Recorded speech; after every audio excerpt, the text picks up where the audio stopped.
كل الوحدات اللي في الفيديوز دي احنا اشتريناها للعملاء بتوعنا من البرايمري وعرضناها ريسيل وبعناها كمان. حاجات محدش هيقولك عليها في الريل استيت.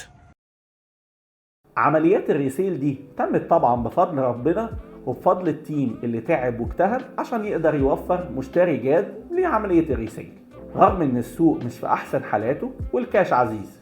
الموضوع من اول نظرة كده يحسسك قد ايه السوق العقاري جميل والدنيا ماشية والريسيل شغال على ودنه. بس استنى، انا جاي اقولك على كارثة بتحصل في سوق الريسيل. في اثناء ما انا بعرض الوحدات للبيع ريسيل بيجيلنا عملاء كانوا عايزين يبيعوا الوحدات بتاعتهم ريسيل هم شاريينها قبل كده، وده طبيعي جدا. انما اللي مش عادي لما يجيلي 5-6 عملاء مش معاهم عقار ولا 2، لا دي وحدات بتوصل ل10 و20 وحدة واحيانا اكتر. طب يا عم ماشي، زيادة الخير خيرين، بس للأسف كل العقارات دي الناس دي اشتروها في فترة 2023 و2024، يعني مدة سنة تقريبا فيما أقل، وللأسف أغلبهم ما بيكونش فيهم فرصة حقيقية للريسيل حاليا.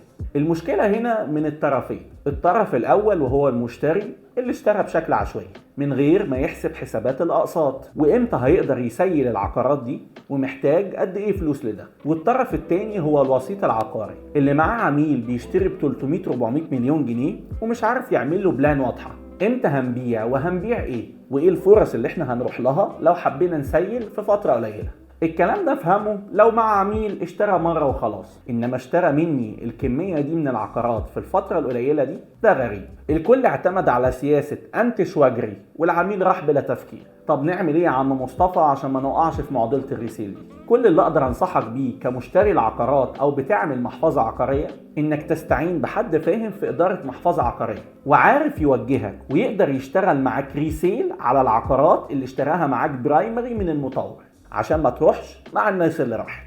ولو حابب اي استشارة في ادارة محفظة عقارية ابعتلي او كلمني على رقمي مصطفى سمير ريل استيت ايجنت.